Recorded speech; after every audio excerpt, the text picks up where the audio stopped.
Hello, welcome to this Fort Wayne Fire Department short. In this video, I'm going to show you how to establish an AirQ3 laryngeal airway. First things first, I want to make sure that I have all of my equipment needed to do this skill. I want to make sure that I'm set up for success, not trying to gather my equipment while I'm doing the skill. That never ends up being okay. So I have my AirQ3, I have a bag valve mask. On that bag valve mask, I have end-tidal capnography already set up. I have lubrication, a stethoscope, suction, and the AirQ3 gastric channel suction device. We are calling it the football. Just rolls off the tongue a little more than the AirQ3 gastric channel suction device. So with that being said, let's get into it.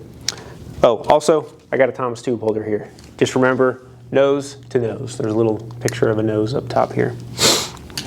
All right, so let's get into it.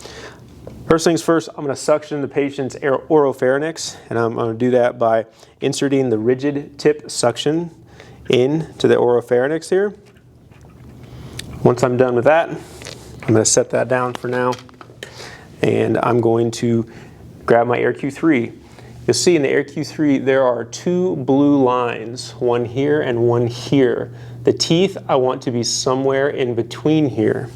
So after I've suctioned, I'm going to use a tongue jaw lift, which is exactly what it sounds like. I'm grabbing the tongue and the jaw, and I'm going to firmly lift up.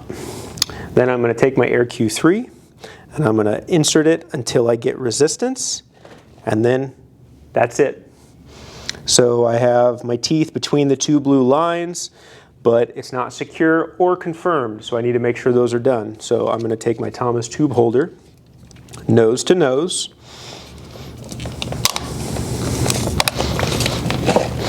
bring the strap around the head.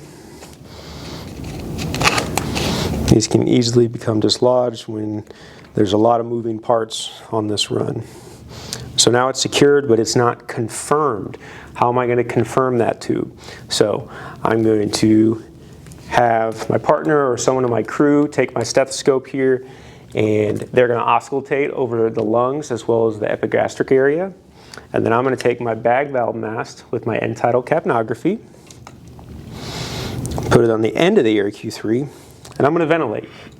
While I'm ventilating, I'm going to look at my LifePak monitor or whatever your monitor is at my end-tidal CO2 reading, combined with my lung field auscultation as well over the epigastric area. Do I hear lung sounds, and do I have an end-tidal reading? If so, my AirQ3 is good.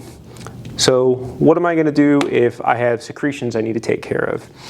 Well, that's where this football comes into play here. So I'm going to take my rigid tip off, and I'm going to put this one end of the suction the suction tubing in its place, and the other end I'm going to set inside this gastric channel on the side here. We'll see if I can actually show you up close here.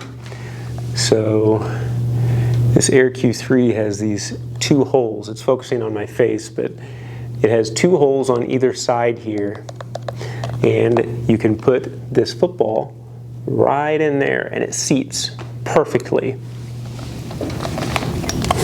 So I'm going to set that in there, and I'm going to turn my suction on. Now, you don't have to use this. I just think it's the most accessible and quickest way to do suction, but if you needed to for some reason, you could use a French suction catheter as well, and the sizes are listed on the AirQ3. What's also listed on the AirQ3 is the size of the person that it is supposed to go in. So AirQ3s are based off ideal body weight. So for example, this size number 4 is 60 to 80 kilograms, meaning 132 pounds to 176. And that's how you establish an AirQ3 laryngeal airway.